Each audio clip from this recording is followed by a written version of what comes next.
quick. Oh, now we're being recorded. Okay. So good afternoon and welcome to the Cypress Creek stakeholder meeting. And our first up is going to be a presentation on the water quality monitoring efforts that have been done. Sandra Ares-Mendez is here as our monitoring coordinator for the Meadows Center. She is the one who's out there with leading the team on sample collection in Cypress and the Blanco River, some of the wells that we're monitoring as well for the watershed. Then I'll give a few quick updates on some things that are ongoing with the Cypress Creek project. And then I hope the last 15 minutes or so, we can go around and have any questions answered or updates from partners. I'll kind of moderate that and make sure that we get those things heard. But I was really I learned a lot this morning already. So it was I thought some really good insights there. And I think with Dr. Charles, perception is reality. And that's really, it's the hearts and minds that are so important to go with the science. But you've got to have good factual information to make good decisions. So with that, I'm going to turn it over to Sandra, and I'm going to stop sharing my screen. So Sandra, you can share your presentation here. Hold on. And you should be able to share it now.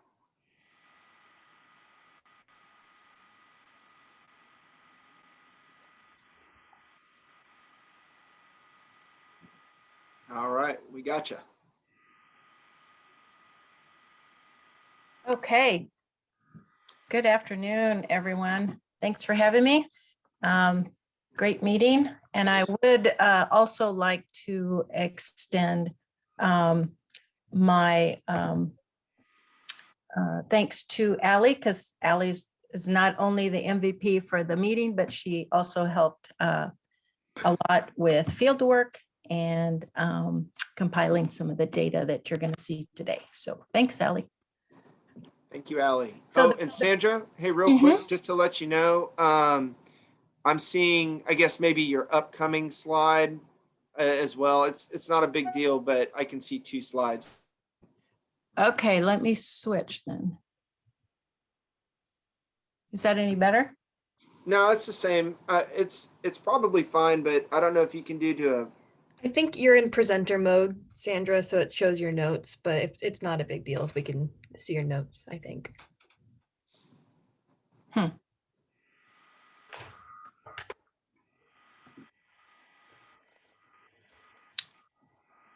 Well, should I just proceed as is?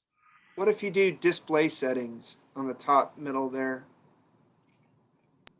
Right above.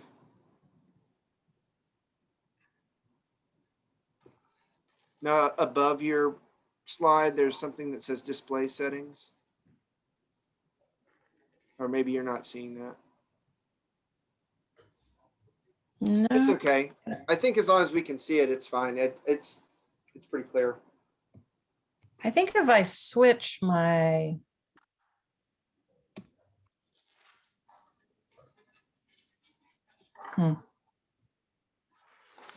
that blacked it out.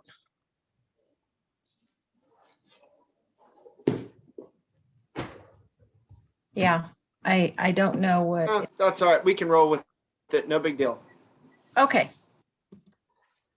So as Nick mentioned, I'm going to, oh, I know what the problem might be. Maybe if I stop my video? No. No. Okay, so as Nick mentioned, I'm just giving a quick overview of the monitoring that's been conducted on Cypress Creek. So I'm going to present both the Clean Rivers Program quarterly monitoring that Allie and I conduct on Cypress Creek. Then I'm also going to present the Texas Stream Team monthly monitoring that takes place in Cypress Creek by our trained and certified citizen scientists, our volunteer citizen scientists.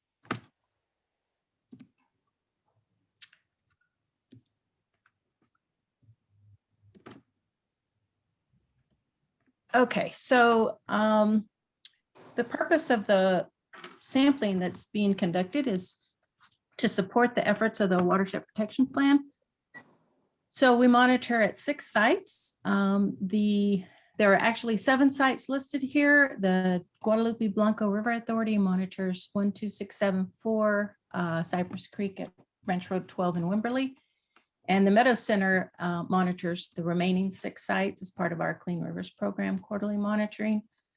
The bolded sites have both Texas Stream Team and Clean Rivers Program monitoring ongoing. And so you'll see in the subsequent slides, data presented for both. And that includes from the upstream to the downstream. If you look at the map here, it's Jacob's Well at the headwaters of the watershed. Camp Young Judea is the next downstream site here. I don't know, can you see my pointer? I'm not seeing your pointer. Oh, there it is. I see How it. about there? Okay. Okay, so Jacob's Well at the headwaters, Camp Young Judea is the next downstream site. Wood Creek Drive, Cypress Creek at Wood Creek Drive, we monitor there. We've got Cypress Creek at Ranch Road 12, and I call this Ranch Road 12 at the cottages. And then Cypress Creek at Blue Hole, Cypress Creek at Ranch Road 12 in Wimberley. So that's at the town center there. And that's the site that GBRA monitors. And then Cypress Creek at the Blanco River confluence. So those are the sites that I'll be presenting information for today. And it's upstream to downstream. So if you look at your slide left to right, the results will be presented in that same manner. We also monitor 2 groundwater well sites, HCP3, which is up in the upper portion of the watershed here, and Old 100 is another well located here. And so those are monitored twice a year, January and July. And those are in collaboration with the Hayes Trinity Groundwater Conservation District. Flow measurements are also reported from the USGS gauge that's up at the Jacob's Well. And then we also measure flow at a couple of sites, Ranch Road 12 at the cottages, at Blue Hole, and at the Blanco River confluence. GBRA also measures it at Ranch Road 12 in Wimberley. And then we also deploy our multi-parameter sondes for 24 hours at 2 sites twice a year, at the Blanco River confluence and at Blue Hole. So I'll present that information as well. Okay, so first of all, we'll start out with the results for dissolved oxygen. These are the grab samples. I'll present some of the 24-hour dissolved oxygen monitoring in subsequent slides as well. But for now, this is the grab sampling that occurs quarterly. So in red here are the criteria. So 6 milligrams per liter is the dissolved oxygen grab criteria screening level, and then the 4 is the minimum DO grab or water quality standard. So the box plots in blue are the Clean Rivers Program data, and the box plots that are in green are the Texas Stream Team. And again, upstream Jacob's Well to downstream the Blanco confluence. So for the most part, you know, the medians anyway are well above the 4, which is the grab minimum, and for the most part, the medians are above the 6 as well. There are some instances where the levels extend below those values. Here at Blue Hole, this is Stream Team data. But if you look at the blue box plots, for the most part, they are well above the minimum of 4. And so I will add that in the 2018 Texas Integrated Report, which is the statewide water quality assessment, there was a concern for dissolved oxygen in Cypress Creek. And in the 2020 Integrated Report, which was just completed the latter part of last year, there is a 303D listing for dissolved oxygen. Some of these data were used, but their period of record extended back to December of 2011 through November of 2018. And so they had a larger period of record that was used for that assessment. Moving on to total dissolved solids. So this is a calculated value from the conductivity measurements we take. And there is a criteria of 400 that's used by the Texas Commission on Environmental Quality for their assessment. The blue box plots again are all well below, the medians are well below the standard. We've got some exceedances of the criteria using the Texas Stream Team data. Again, this is probably the difference in the type of equipment that we use is what this reflects. So there's the Stream Team probe is a little less accurate, and so more variability in those results. Okay, for nitrate, so it's another form of nitrogen. Stream Team does not monitor nitrate, so this is all Clean Rivers program data. Upstream to downstream, you see kind of a spike at Ranch Road 12 in Wimberley. And so just want to point out that, if you look at the scale here, it's all less than 1 milligrams per liter. All the values are well below 1 milligrams per liter, and natural surface water levels are typically less than 1 milligram per liter. Although you do see a spike here in the, the more urbanized downtown area. Nitrates are, some of the sources of nitrates are from fertilizers. So any, lawns and croplands where fertilizers are applied are a common source. So they're often found, in areas that experience more urbanization and maybe more runoff. Okay. Sandra, it's interesting to me on that one that the levels kind of settle back down when you get to the confluence. It's such a short distance. Yeah. I mean, the medians are still pretty close, within, 2 to 3, right in through there. So, the scale is not as dispersed, I guess. Right. Mm-hmm. I guess, failing wastewater or septic systems could also be a source of nitrates. So lots of things to consider in that area. Now, I did plot this, I went back and looked at our report, Nick, that we did, I guess earlier last year. And in that report, I had plotted the nitrates against flow. And there was definitely a pretty strong correlation there. So something to consider as well. So moving on to E. coli. So this is the red line again is the water quality standard of 126 colony forming units per 100 mils. And so you see again higher values in the more urbanized areas at Ranch Road 12, at Wimberley, and the Blanco confluence.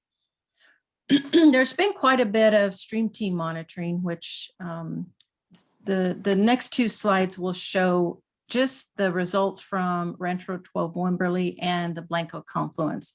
But I also want to point out here on the on the table is the, the number of samples, but also the geometric mean. So that's what the standard is based on. It's based on a geometric mean of the values that are measured. And so the two sites here, Ranch Road 12 is in Wimberley is at 135.8, and the Blanco confluence is 347.1. So those are the geometric means for the entire period of record from August 2016 to February 2021. And those are in exceedance of the water quality standard. But it's not listed on the 303D list for E. coli because they look at these data collectively as one geometric mean for all sites. And so the geometric mean for all of these sites collectively is at 66 colony forming units per 100. So that would make it well below the water quality standard. And that's similar to what TCEQ reported in their assessment results as well. Okay, so these are the individual measurements for Ranch Road 12 in Wimberley, the E. coli measurements. And just wanted to point out, there seems to be kind of an increasing trend. It wasn't significant, but there are higher values. Again, the green triangles are the stream team monthly, approximately monthly monitoring. So they go out more frequently than the blue dots, which are the Clean Rivers Program quarterly monitoring. There are some pretty high values here. So just thought it would be interesting to see the difference between the two and kind of trends for that site. And then here's the Blanco River at the confluence. Again, the majority of the values are above the water quality standard of 126. So, higher values at this site exceeding the water quality standard. So next we'll move on to the SON deployments. So these are the 24-hour monitoring events. I had one in September of 2020. So these are here's Blue Hole and the Blanco River confluence, the two sites where we deploy the SONs. Temperature, conductivity, and pH seem pretty normal. The only thing I wanted to point out here was with dissolved oxygen. So if you recall, the water quality standard for 24-hour average dissolved oxygen is at 6. And so this is just below that threshold. Also, the DO grab, the DO minimum for 24 hours is at 4. And so, the range was from 4.9 to 6.2 at Blue Hole. And then in October, we conducted another event. And again, you've got your 5.6 average 24-hour dissolved oxygen at Blue Hole, which is below the threshold. And even though your range was a little bit tighter, it didn't fall below that minimum of 4, but the average did. So it's kind of, in support of what we're seeing with the TCQ's assessment with respect to dissolved oxygen. Moving on to, let's see. Yeah, these are the groundwater wells that we monitor. So HCP3 here on the left, and then Old 100. So I just listed the data. We started in August of 2019. I believe on that event, we were not able to access Old 100. So we have concurrent sampling beginning in November of 2019. For the most part, I think, these results seem pretty normal. I think the one thing that I wanted to point out were these nitrate values for HCP3. If you recall, I mentioned, surface water levels are typically less than 1 milligram per liter. And so these seem to be consistently elevated somewhat. The Cypress Creek Water Protection Plan target is 1.65. So it's still below, but I think some of these may be worth, keeping an eye out as we proceed with the monitoring. The old 100 sites, the old hundreds well seems to be all below detection limits. Okay. That was all I had. All right. Thank you, Sandra. Okay, if you could, let's see, stop sharing your screen now. And there we go. There's everybody. Well, what I see is consistent with what we've kind of been talking about, and I appreciate this demonstration. And I want to point out that this monitoring of Cypress Creek was really Wimberley Valley Watershed realized the importance of this, the association, a number of years ago, and we would not have this kind of data and this kind of monitoring of this very critical stretch of water for the community without them. They are a partner in the monitoring effort with Meadows and GBRA, and they have led this and ensured that we will continue to have this data. David talks about it as one of the most important legacy pieces of the Wimberley Valley Watershed Association, what they've been able to contribute, and I agree. We've got to keep an eye on this. It helps us pinpoint where we need to focus our efforts. There's a lot of work going on downtown, and I want to segue to that in just a moment. But does anybody have a question for Sandra? I see we've got from David. Does that mean Cypress segment 1815 will stay on the 303D list until for the low DO? Is that like until the next assessment, Sandra? Probably.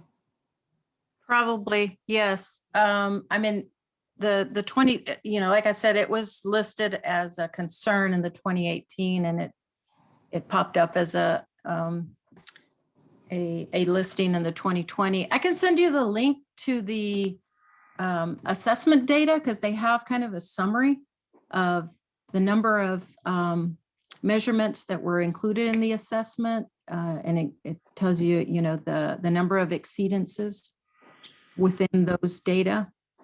So you can have some idea about, there was quite a few. I want to say there were like 123 data points.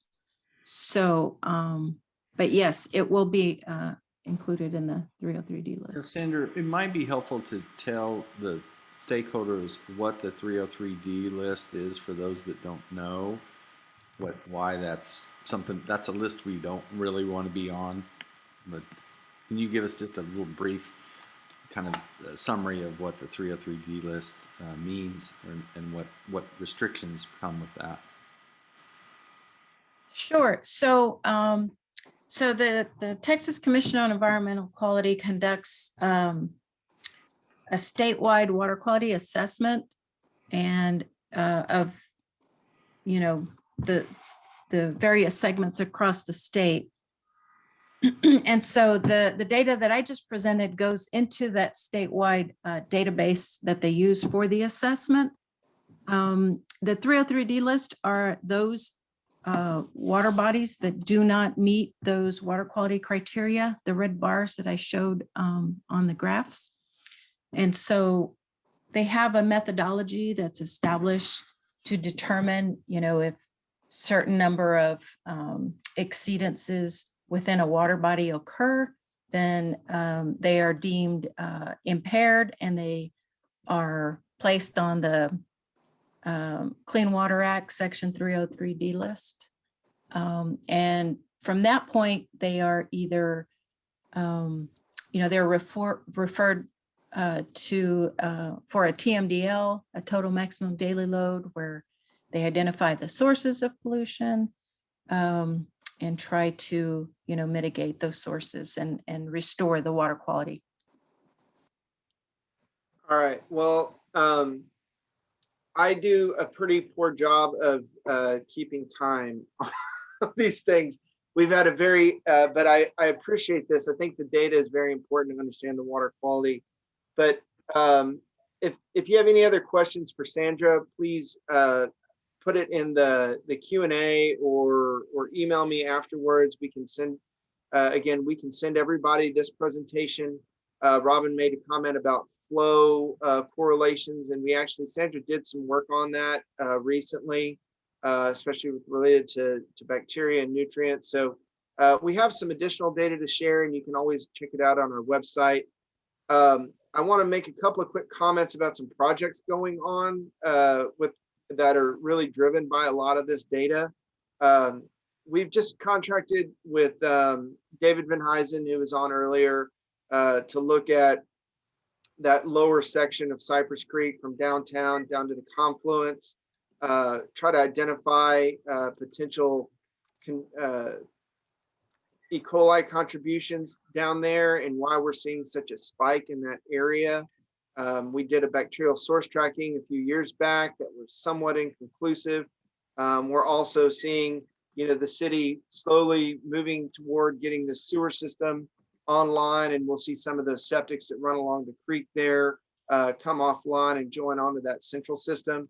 So it's very important right now that they were monitoring data and also and doing our best to try to identify those sources and drivers for the poor water quality in that particular section. But we are keeping an eye on that. I wanted to let folks know that the Wimberley Library project is moving forward with the One Water addition or expansion of that. We are working with them to provide some engineering support. We helped with the crafting of the RFP for that project, and we'll be working with the library and the contractor to see that through. We have a group that includes Joe and David and Radon and Robin, myself, David Van Huysen, continuing to meet with the Wimberley School on the Jacobs Well primary every other week to try to finalize some of the work that's being done there, and then also capturing the data that's going to be coming in from that system. It's still been a little bit slow to get that data online where we can capture it and actually learn from it, but we want to prove all that out. This is, we also last thing I wanted to mention is we're going to be working with Wimberley Valley Watershed Association and other entities and throughout the watershed over the next year plus to develop a sustainability plan to continue funding for the Cypress Creek Watershed Protection Plan implementation and that critical work that's being done. I think we realize, especially after the webinar today, how valuable water quality is to the entire community, and that investment in this project and others like it are crucial to a healthy and productive future for the Wimberley Valley. So looking forward to that effort. I'm so glad for all the wealth of resources and knowledge that we have in this room today and that serve on our steering committee and stakeholders. So we are at 1 o'clock, but I want to make sure, again, I apologize for kind of running along there at the first presentation, but if there's any questions about projects or any questions that you might have or issues that you'd like us to look into, please turn on your video or put a question in the Q&A or chat. And if I see somebody pop up, I can ask. Let's see, looking at who's left on the screen. David, did you have any, there's so much, did you or Radon or Robin want to talk about some work with WVWA real quick? Sure. Yeah, we've got a lot of projects going on simultaneously, but hey, I like those glasses, by the way. Well, I finally got some glasses because I can't see anymore. I'm getting old, Nick. They look good. They look good. So, yeah, Coleman's Canyon. We're working on some additional land acquisition around Coleman's, and hope to move forward with the close with the county. Late spring, early summer is kind of the timeline, I think, for that. We're doing some very, getting more serious about planning. We're in the process of greenfielding, all the buildings up there to make way for, the next phase of our work. And master naturalists are starting, restoration rangers are starting. They meet on the third Friday mornings, like 8 to noon, and we're going to start on some trail building and restoration up there. We've got a nice trail down to the Bat Cave, and there's a good, overview of that project on the Watershed website under land conservation. And Radon and Robin, you guys pipe in too, because I won't go over all the things we're doing, because we're working on the Blanco Reclamation Task Force with you and doing the engineering there. I think related to Cypress specifically, these upstream land conservation projects are really important. Of course, the ongoing water monitoring, working with you all, the Bratwurst model, getting that going. Robin, you guys pipe in. My mind is full of so many things. But yeah, they do a good job of Radon's been keeping up on all the different council meetings. But Radon, go ahead, pipe in on some things that we're doing. Well, gosh, I'm not sure where to go after all of that. I mean, it feels like one thing I just want to come back to that you had said earlier on is that we're working more. We've done a lot of defense in the past, and we're working more on cooperative projects now, sort of a moving forward in partnership with different, even some potentially, I think of them as opponents in the past, but we're trying to move forward in productive ways that harness development in a way that works. So I don't know. There's so many projects across the board. There are, and but I'm so glad to have you as part of the team, Ray Don, with WVWA. That's been a huge thing, and and we win some and we lose some. But I'm sorry, somebody was. I'll chime in. Oh, there you go, Robin. Oh, that's me. Come on in. Yeah, I'll chime in and just mention, I think that it's super important for people to be familiar with the data collection effort. Yes. I think that really helps inform conversations from kitchen tables to council meetings. And I think the more familiar we are, the less scary the science is. And I think the better the community will be. So I really appreciate Sandra for putting all that together. And I think the more we see it as a community, the better we can react to it. This is shaping up to be a really droughty summer, and we could see some swimming impacts based on flow.